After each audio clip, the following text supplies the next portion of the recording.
What's happening, everyone? Welcome back to the channel. Good to see you all here. Thank you so much for being with us yet again. It's crazy.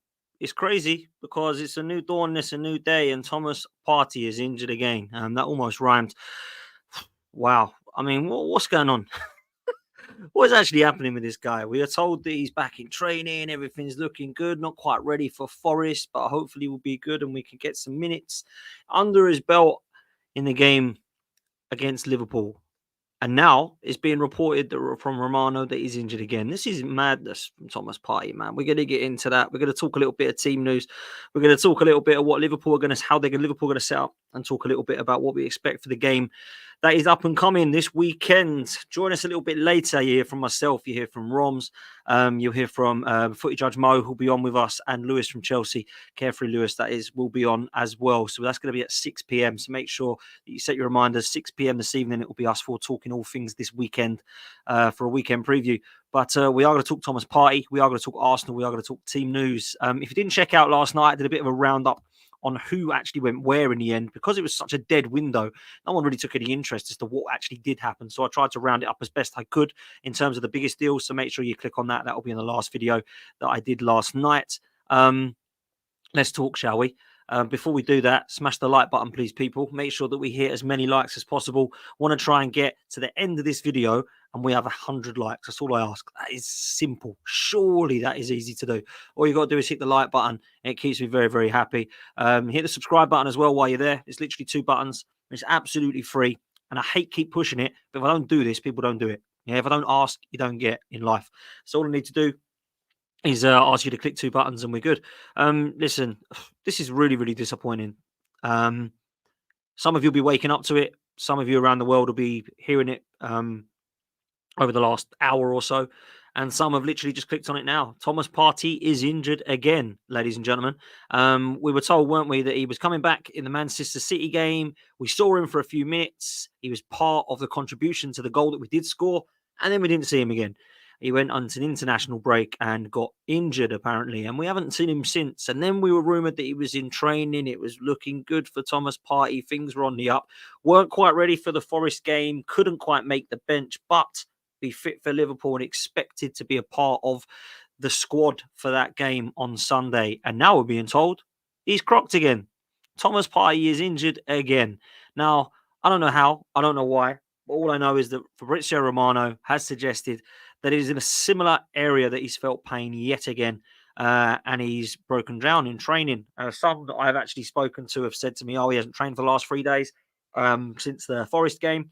But I don't know how much of that is true. All I know is that Thomas Partey is definitely not going to be playing any part of Sunday's fixture against Liverpool. And that's massive, massive news, not just for Arsenal, but for Liverpool. I think Liverpool will be looking at that thinking, good, keep him away. We don't want him in that midfield. And obviously Arsenal are looking at that thinking, wow, we really needed him to be a part of not just this game, but us moving forward, because I think he's a huge miss. You know, this is a massive, massive part of our team missing. And when Man City had Rodri out, which is, I suppose, the equivalent to Arsenal having Partey out, they've not been the same. And I don't think Arsenal have been the same in midfield since he's not been out. We haven't replaced him, which is a big, big thing. But also when Rice has come in to step into that role, we've then had problems in the left 8 position. So for me, we are going to have to replace 2 midfielders in the summer with the likes of the Parteys, the Jorginhos and El Nenis that I think will be moved on. And hell, at this rate, we might even have to keep one of them, because literally this isn't looking good for Thomas Partey. What does it mean? Well, I'll tell you what it means. It means we're going to have to make do without this guy from now on. We're going to have to just accept that he's not going to be able to play a part this season now. He is not fit enough. And I'm a big, big fan of him. I think he's a top talent. I've been a huge fan of him since he's come to Arsenal. He's definitely been the best holding midfielder that we've had in the Emirates era. For me, there's not many that we've had that come close to him. We had to put up with the likes of Francis Coquelin, Alex Song. We've had Granit Xhaka playing in there. Obviously, when we came over to the Emirates, we had Gilberto Silva, but nobody has been like this guy. And unfortunately, we're going to have to make do without him yet again, because he's got to a stage now where he just cannot be relied upon in terms of his fitness. He's a top quality player and one that I've got a lot of time for. I love the transition from our midfield when he's in there, but unfortunately, he ain't in there enough. and we don't have adequate cover for him, if I'm honest. I know Rice is good cover. Jorginho does a job, but we're always missing that Thomas Partey factor. And I really felt that we were so close to seeing some of it for just a little bit of this season. He's played like 3 games, if that, for the whole of this season. It's absolutely insane. And for most of that, he was at right back. Now, I was listening to Clive the other day on Arsenal Vision, and he did make a good point. The best game that we had in midfield this season was in the Community Shield at Wembley, where we had Partey, Rice, and Odegaard. And I've wanted to be seeing it for a long, long time, but unfortunately, we just aren't. And Thomas Partey is not going to be fit this weekend, which means that our team news is probably not going to be too dissimilar to what we expected it to be, because Thomas Partey was never going to start anyway, right? But what frustrates me even more is that we've got Thomas Partey out and we believe that he's on his way to recovery. And we don't know at the moment, after hearing this news, whether he's out for another 6 weeks, 6 months, or 6 days. I just don't have the faith anymore in Thomas Partey in an Arsenal shirt because of his injury problems. I think he's what, 30, 31? Is he even 31? And he can't get to a stage of fitness. This is poor. This is really, really poor. So, yeah, he is. Do you know what? I'm going to agree with Zircon in the chat. This guy, a modern day Abu Diaby. Facts. Facts. The time that he's come to Arsenal, he's been injured more than played. And I don't believe that this is a player with a future at the club. 1 year left on his deal, I think. He's not going to sign a new deal. We're going to have to get rid of him in the summer. And we're not going to get very much for him, guys, because it's a player that literally in their 30s has not played hardly at all for Arsenal Football Club in the season that we want to sell him. We'll be lucky to get a few million for him, to be fair. I think it'll be one of those that we could have got probably 40 million for if we would have gone to Saudi Arabia. I think we'll be lucky to get 20 now, if I'm honest with you, because it's just not reliable enough and he's just not fit enough. And it might be a situation now that we look at and think, if nobody wants him, we're paying him 250k a week. And, you know, there was talks of a new contract and he was going to have to take a pay cut. He didn't want to do that. 180k or someone was saying. I wouldn't even do that now. I would just move on from him. He is the equivalent of the analogy of having a Rolls Royce that's left in the garage because it don't work, and you take it out for a drive around the seafront up and down, and then you put it back in the garage and it gets broken down again. That's basically what Thomas Partey is. When he's fit, he's beautiful, and when a Rolls Royce is working, it looks lovely. But when it's in the garage, it ain't much use. And unfortunately, that's what Thomas Partey is now. I'm a huge fan of him as a footballer. I think he's wonderful to watch. But I just can't sit there and now believe that this player is going to be able to come back and be the Thomas Partey that we want him to be. Always has a niggle, always has a setback, always not quite ready up to it yet, always rumoured to be coming back soon. We never see him. And it does frustrate me, and it frustrates Arsenal fans. Everybody today, oh, I can't believe it. You're joking. Oh, not again. But why are we so shocked? Why are we stunned anymore? Like, we can't be stunned anymore, people. This is what happens. Unfortunately, this time, we need to move him on. And I know the window's done and he was never going in this window. But for me, in the summer, there's a lot of change that's needed. And it begs the question, really, why didn't we try to replace this guy in the summer? Oh, it was Rice. It was Rice. Well, what one was it? Because apparently it was Rice was the Chaka cover. So where was the Partey cover then? Well, that was Rice as well. It was Havertz that was the Chaka cover. We basically, let's just have it right. We've tried to get by with Jorginho and Elneny and pray that Partey stays fit, yeah, and use Rice and Havertz as the Odegaard and the Chaka of last year. That's what we've tried to do, and it ain't going to work, yeah? Let's just be real. We've messed it up in the summer. We can't mess it up again. End of. That's the way I see it. No more messing around. You go and get the deals done in the summer that you need. And people are getting excited, going, wow, the window's shut. We ain't done nothing. This is good news. Massive summer. We hear this every time. Massive summer. We're getting Declan Rice, right? We've got Declan Rice. Who else are we getting? Not really anyone exciting. Okay, cool. So what happens next summer then? Do we go and get a big striker in, like a Osimhen? Who else do we get? Not really anyone. Like, let's just be real. We need to actually talk about it realistically here about Thomas Partey. Our midfield is still poor. Yeah. How many of our midfielders out of the 7 or 8 that we've got do we actually rate as being elite level? Because Thomas Partey is one of them and Declan Rice is another. But are you telling me there's any others? Jorginho, no, he's not elite. El Nenny's not elite. Smith-Rowe and Vieira are not elite. Havertz, likewise. Ødegaard, I think he could be. I think he's a player that I've got a lot of time for. But other than Ødegaard, Rice and Partey, we've got poor players that back them up. So some would argue that we need 3 midfielders in that trio that can provide serious cover for those 3, because otherwise we've got a huge, huge downgrade on all 3 of them. So that's where I'm at. And Thomas Partey, that news has really deflated a lot of people. But why has it? Well, it's deflated us because we need him back soon. It hasn't deflated us and means now we can't beat Liverpool, because he wasn't going to play a huge part in it anyway, right? So let's stop them rumours. But what I will say is for the next few games, we need to cover Rice in cotton wool, because if he was to get injured, we are stuffed. We have literally got Jorginho, Havertz, Vieira, or Smith-Rowe. And I'm sorry, Ødegaard will be there. So it'll be Jorginho, Ødegaard, and Havertz. But that's just not good enough, is it? Let's be real. So where are we at with this game? It's huge. People asked me, didn't they, yesterday, and I could do a show on it. If we do not win this game, what happens to Arsenal Football Club in their title race? I think it's over. A lot of people say it isn't, because it's only 8 points and you're only in February. But 8 points is unbelievable when Liverpool have only lost 1 game and Manchester City are still the favourites on top of that. We were 8 points clear last season and we couldn't beat them. So being 8 points behind Liverpool and probably potentially Man City if they win their game in hands is going to be way too much for us. And then we just got to try and hold on to third. If we draw it, I think we're still in it, if I'm honest, because it's 5 points and we're in a situation where we can potentially catch up, but I still think it's difficult. If we win it, then we are right back in it. And this is why it's like a 6-pointer, because if you lose it, it's like, we could be 2, but we're now another 6, we're 8. Or actually, it could be 8, but now it's 2. So that's why it is a real 6-pointer for me, this one against Liverpool for this title talk.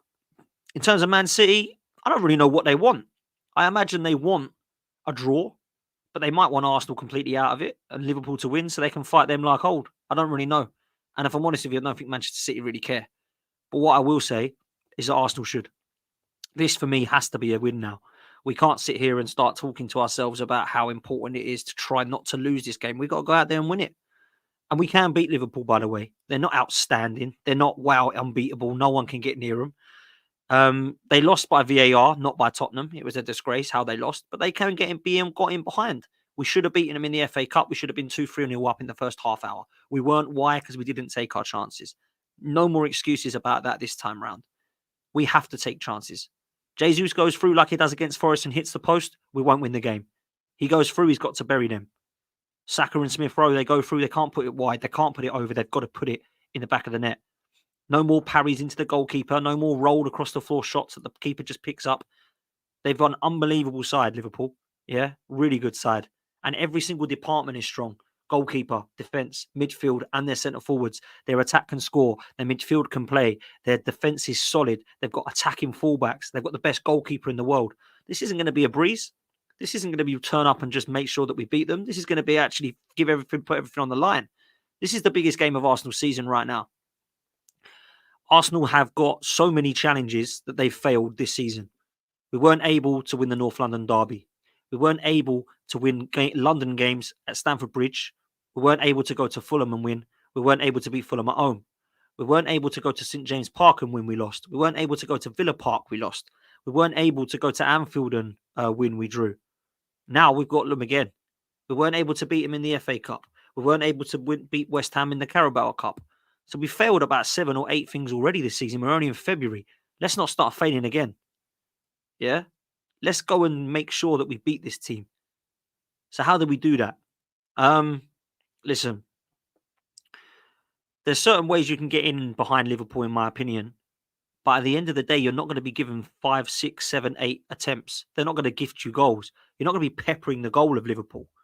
And I like to think that Liverpool aren't going to be peppering the goal of Arsenal, because not many teams have we played this season where we thought, oh my God, there could have been 8 or 9 goals against us here. We definitely proved that in terms of shots against our goal. But what we need to do is be clinical in front of ours. because they definitely let ourselves down on that front, in my opinion. So that's a big if for me. Let's look at the team news, man. Let's look at the team news. Let's look at Liverpool's first, because I feel like this is what we're going to be potentially seeing. I think there's a great opportunity for us to have seen Liverpool in action the other night against Chelsea. Obviously, we've seen that their formation was similar to this, and this is the one that I think they're potentially going to go for. Alisson, we know, will be in goal. Trent Alexander-Arnold and Robertson both back. Now, I assume they'll both start. I know Conor Bradley was outstanding. Don't get me wrong. He really was absolutely brilliant. And I was really impressed by what I saw from him. And I think that kid has got a lot of talent. But I do believe that Trent Alexander-Arnold will 100% start. He's back. He came on. He always looks electric. And he's a player that is an absolute top talent. And people talk to me about Trent Alexander-Arnold and say that he's not world class. He can't defend. He's not a good right back. I don't care. He is an unbelievably good footballer that I think is world class, that is generational. And he will be an absolute menace like he always is. Alisson, no need to say anymore. Best goalkeeper in the world. One of the best all-time Premier League goalkeepers. We all know that. Andrew Robertson, I think, will come back in at left back, because for me, although Joe Gomez has been solid there, Robertson, again, he came on, and if he's fit, he plays. Because both of those guys, with Kenyatta and Van Dijk, will probably be allowed, with Van Dijk's form this season, to bomb it forward when needed. Kenyatta and Van Dijk's partnership's probably been one of the most solid that I've seen. I've been really impressed with Kenyatta, but Van Dijk really has found his form this season, has been one of the best centre-halves in the league. So I can see that back five being extremely hard to get in behind. But I think where we could probably look to try and dominate some of the football is in midfield. Now, I'm a huge fan of Szoboszlai going forward. Defensively, he's got his qualms. I think Curtis Jones is one of the most improved at Liverpool this season, and his work rate has been phenomenal. I've been really impressed by some of his techers as well. And he's a player that I always looked at and thought was a good player, but he's turning into a really good player this season for Liverpool, and so important for them.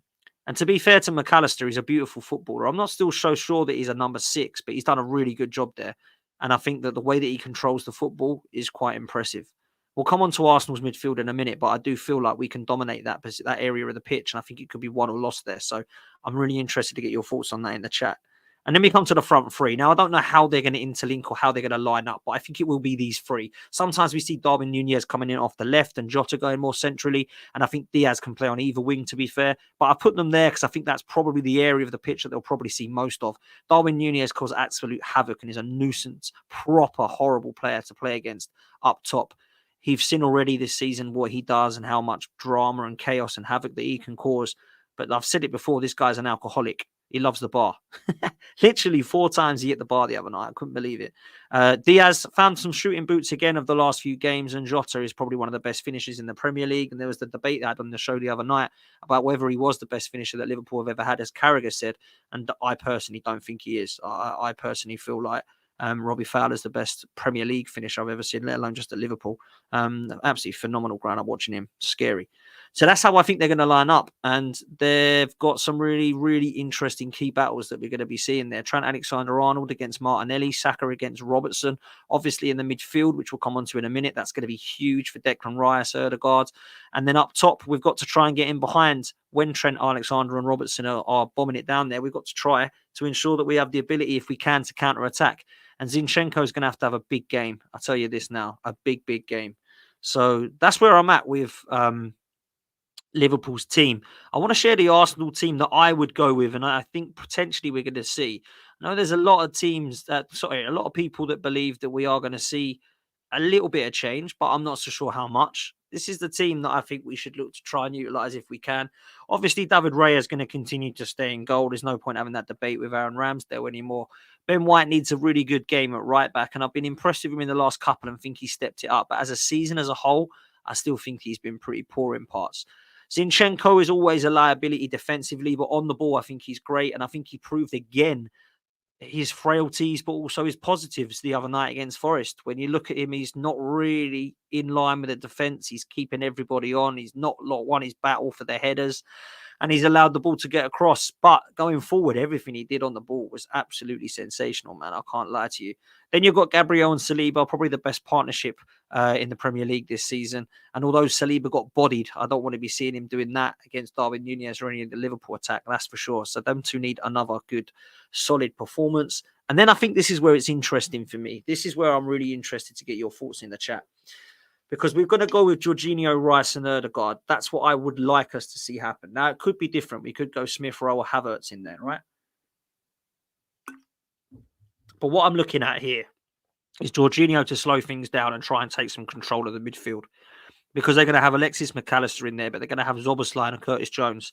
And Curtis Jones is going to be that workhorse, which is why Rice has to have a good game. But also, I think when you look at what Szoboszlai can do, it's very similar in the attributes of what Ødegaard does bring to Arsenal. And although I don't think Szoboszlai has been outstanding, I do think he's a very good footballer. And he's one that I look at and think, yeah, could be very, very dangerous. If he gets on the football and starts to run the game and we allow him to do that, it's not going to be a very good night for Arsenal. Let's say it that way. With Declan Rice in that more attacking position, I just think we've got more of a threat going forward and more link-up play. And I think the left-hand side of Martinelli and Zinchenko is definitely suited better to a Declan Rice type player there than a Havertz or Smith-Rowe. And I think that when people start to question Zinchenko defensively and Martinelli offensively, when they've been playing with Havertz, Vieira, Smith-Rowe, I'm not so sure they've had everything around them that's needed. And I think that Rice can complement both Zinchenko and Martinelli for both of his offensive and defensive qualities.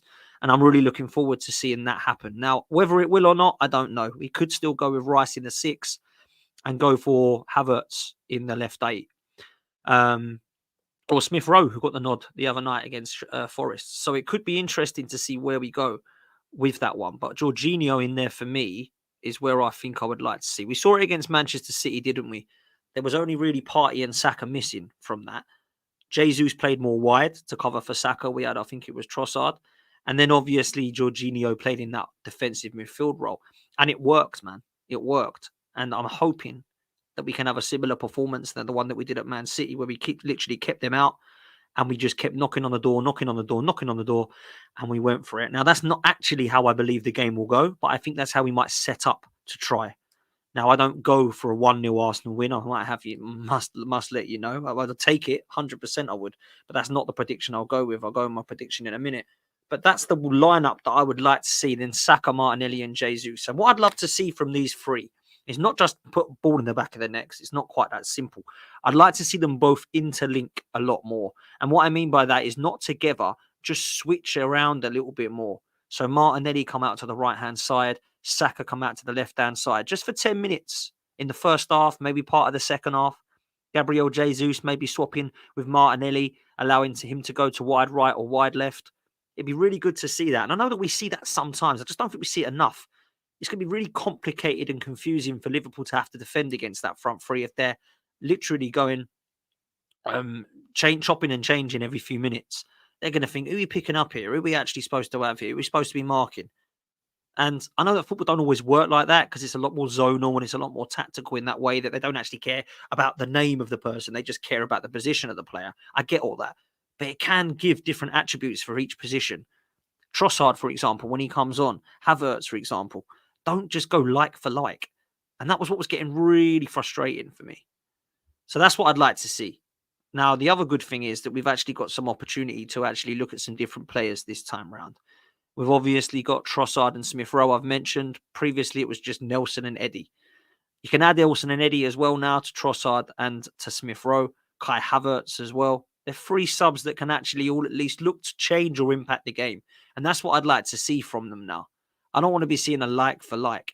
I hate it when Nelson was coming on for Saka and Trossard was coming on for Martinelli. Eddie was coming on for Jesus. Nothing's changing. Try Havertz on for Jesus. Try Havertz on up with Jesus and take maybe, one of the attacking eights off. Try Trossard through the middle instead of on the left-hand side all the time. Try Trossard again in the attacking 8. Try Trossard as a false 9. Just listen to what's just try something different would be good, really. That's what I'm looking at. But for me, I look at there's opportunities for us to really take the game to Liverpool. And I feel like there's many that aren't so sure about that. I think that perhaps Liverpool, because they're on fire at the moment, are going to come and dominate us. I really don't think that'll be the case. I've not really seen Arsenal dominated this season. I've just seen Arsenal not really take their chances and be clinical enough. And that, I think, is the biggest problem for me. Get some of your questions in, man. I've got a couple of super chats that I want to read out. I'd love to know what you think is going to happen. I'm going to give my score prediction before we do these super chats. Let's have a look how many likes we've got. We're only at 74 likes, people. Let's make sure we get that up to 100. That's all I ask for. There's nearly 200 of you watching, so let's make sure that we can get up to 100 likes. That's all I ask for is 50%. So come on, people, smash the like button. Let's see if you're listening to me. Yeah, there's a couple of you that have. Come on, we're only on 75. Come on, people. All you got to do is hit a like button. It's free, and you can subscribe to the channel. It's absolutely free. I don't ask you for any money. So literally 2 buttons. That's literally all we do. Okay. My prediction for the game, 2-2. Unfortunately, this one I don't see 3 points, and it's a shame. I don't see 3 points. I feel like Liverpool and Arsenal are going to probably cancel each other out. And yeah, I'm afraid that it's going to have to be a draw from me in terms of prediction. But I hope I'm wrong. I hope Arsenal can nick it, of course. Let me know any questions you got in the chat. Make sure you put a Q at the front of it so I can actually star it and then we can read it out, yeah? Any question whatsoever, just a capital Q and then your question, then I'll know it and I can star it. But we're going to do these super chats first because they go to the front of the queue.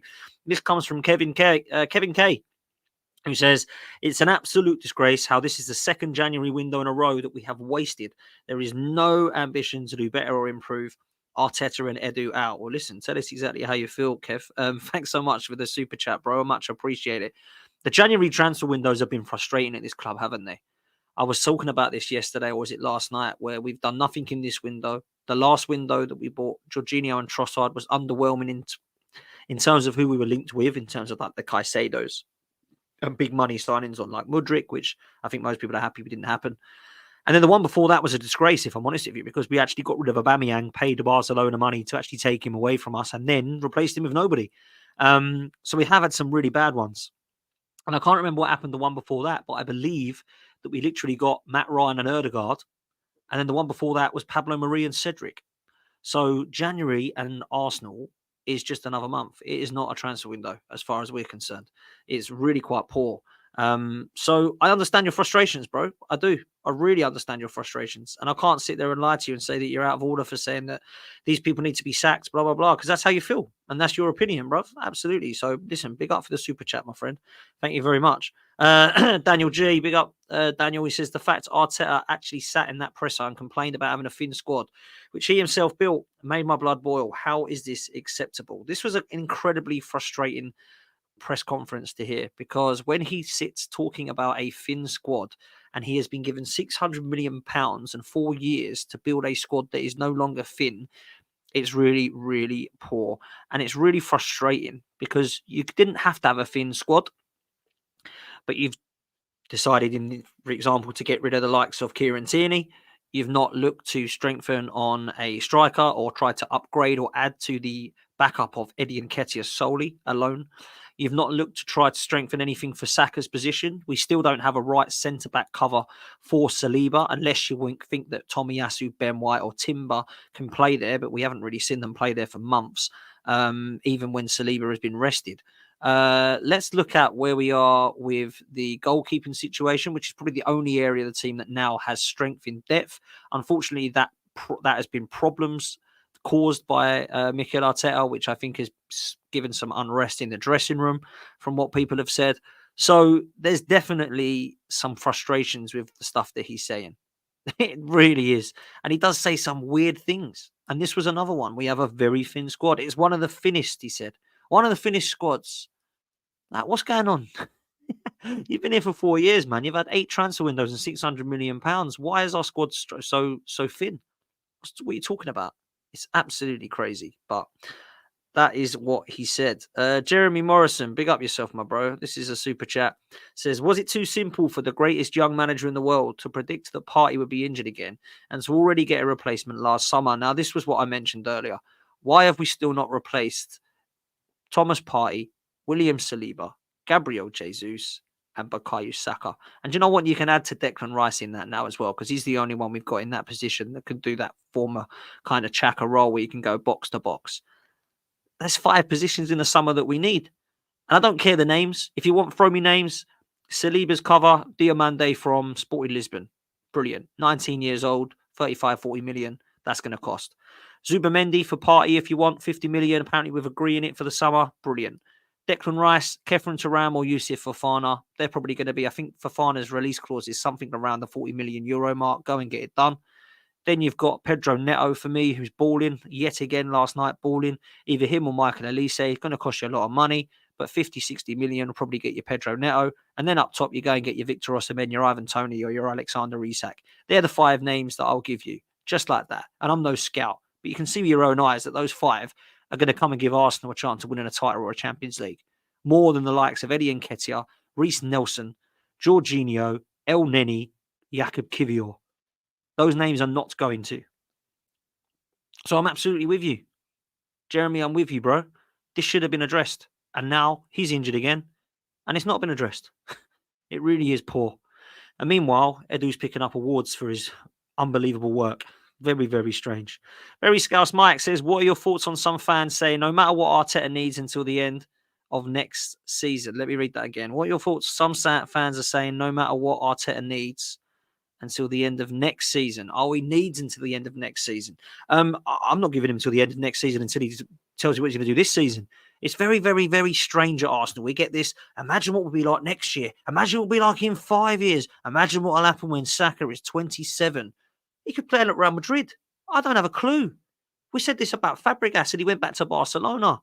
We said this about Ashley Cole at 21 years old. Look at this guy. He's going to be phenomenal at 28. He was winning bloody Champions League with Chelsea. Like, we have to be real about this. Saliba could be at Real Madrid or PSG if we're not careful in the next few years. We've got to start doing this now. We've got to start winning now, not in 5 years' time. Somebody last month was having a chat to me about what striker we should be looking at, and they were suggesting Evan Ferguson because he'd be good in 5 years. He's only 18. I don't want 5 years, man. I've been waiting 20 for a league. I want to win now. So if we don't win this season, I don't want a player who's ready in 5 years. I want a player who's ready for this coming season. So Zubimendi would be good. Yeah, because I think he's ready. Ivan Toney, Victor Osimhen, Alexander Isak, Pedro Neto, what's his name? Fofana. All these names, Diomande, they all look ready to come in and do a job. Not, oh, this player is really good. He's 17, and then wait till he gets to 22. He'll be brilliant. We might win the league then. Nah, get in the bin. Sick and tired of that side of the fan base. It really is embarrassing, to be fair. Aaron, big up yourself, man. Aaron is a member. If you do want to be a member, all you got to do is like, subscribe, join. 3 buttons. That's it. Like, subscribe, join. And they're all along. So you'll be able to do that if you do want to join as a member of the channel. Zubimendi release clause. Frimpong has got a release clause. Osimhen has got a release clause. There's no excuse not to hit these players early doors in June, then hit Neto and a centre-back. Wow, what a summer that would be. I honestly believe that's a great option as well because Zubimendi's got a 50 million release clause. I think Frimpong's is around about 43. Osimhen's is 130. So we are looking at another 230 million, but that's what we spent this season, to be fair. And then you look at, obviously, the centre-half that we spoke about, Diomande, which is probably going to take you up to sort of 300 million and then maybe 300 million plus with Pedro Neto. Do we have that sort of money? Well, I think we've got to spend that sort of money. Whether you're going to spend that in 1 window or in 2 windows, I've no idea with Arsenal. We'll probably need it about 6, the way we're going. But all those players, I rate. I rate Frimpong, I rate Zubimendi, I rate Osimhen, I rate Pedro Neto, I like Diomande, I like Yusuf Fofana. They're the sort of players we need to be bringing into the club. 100%, man. Let's take the last 2 questions of the night, which is from Louis Robinson. Says, Dan, do you think we should have signed Caicedo and Rice based off of when we played for Brighton, not Chelsea? Would have been sorted then. Yeah, but we couldn't buy both, apparently. We didn't have enough money. It was 115 million. So I don't know how we would have afforded that, to be fair, with this profit and sustainability rules. But it would have been lovely, wouldn't it? All I would have said is Brighton wouldn't sell him at the time. But in January, we should have got him. We should have just said, you know what? I know they've said no and come back in the summer. Let's just give him 80 million now and say, look, we give you 90 million. We give you 80 now. We give you 10 the start of next season. He wants to come win the league with Arsenal. And then this season would have bought Declan Rice. Would have had Rice and Caicedo in our midfield. It would have been fantastic. Brilliant. But realistic? Question mark. Not sure. But good question, man. I like that one. But you're right. We definitely needed 2 midfielders. 100% we needed 2 midfielders. There's absolutely no doubt about that in my mind that people question that and say, oh, what do you think about that? Do you think that we could have got that? Yeah, listen, we 100% need another 2 midfielders now because we're going to be losing some in the summer for sure. Here we go. Kevin says, I'm sorry, but I have to respond to fools in the chat. Back in Arteta saying we have no money. He's waited 30 million on Raya. It wasn't needed, and 65 million on Kai Havertz. That's 100 million we could have had. Listen, I can't sit there and defend Mikel Arteta for that. I can't. I really cannot do that. Aaron says, big up, Dan. If I get to the Emirates early enough, I'll pop down and say hello. Have a good and fella. Yeah, if anyone does come and want to see me at the Emirates, I'm at Block 5. Every single home game, I'm at the concourse of Block 5 chatting to everyone. So please do come and say hello. Make sure that you do that. That would be great to see you there. Have I missed a question? Or was that the one that I just put up? Have I missed a question? I hate missing questions. No, I don't think I have. No, I don't think I have. Listen, guys, it's been an absolute pleasure chatting to you, as it always is. Make sure you do me a favor. See how many likes we got in the house, man. Are we at 100 yet? Oh, we need 3 more likes, people. We're at 97. Can you believe it? We are at 97 likes. I just need 3 people to hit the like button. And please subscribe to the channel. We are 4 away from 15.5k. We're trying to get to 16. We're actually trying to get to 20 as our next target, but just trying to get to 20 would be good. So I need all of you to do what Louis is doing, and that is subscribe and like. Literally, it's 3 clicks, as Aaron has said. Like, subscribe, and join. It's literally 3 clicks. But for me, subscribe and like is good. You don't have to join as a member if you do not want to, but please like and subscribe at least. We're well over 100 likes, people. You lot are amazing. Thank you so much for that. That is absolutely class. Big love as always. Louis says just sub. Dan, thank you so much. Make sure that you do subscribe.